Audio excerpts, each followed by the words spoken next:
mbonye ndakwinginze umva ko umuhungu asigana ubuhanga nawe ahungabanya ingorane mura nazo nizamagarika nkaharanira guhumuriza rubanda nkasiga nivugira ni mwese muzagafata wabibona ukinumira nunakore subscribe ukoraho se kandi twigendere niwe muterankunga nagira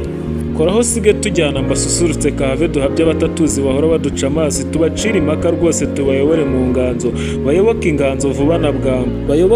vuba na bwangu bakunda ukuntu nkora mu nganzo bakunda uburyohe bw'iyo njyana bakunda urujyano rw'aya magambo manuka nategwa namira amagambo kandi ubu nurakora subscribe cyangwa wabihiwe n'iyo njyana kandi aho yewe mubwira uko nasize nutangiye numva umusizi w'icyatwa u Rwanda ruzira umwaga akajya siga avuga mvuga yitsa nitsa yaterura nkaterura yazimiza nkazimiza mera ko nkunda inganzo ngaho kandi hose niba wumva impano koraho yewe ngukumbuze byinshi ngushimire disi ngutaramire keshi nkwereke byinshi bitamenye benshi ubiratira abandi bakubaza iyo soko y'iyo nganzo basangize riko tudore nguwo yitwa Gerard Nganzo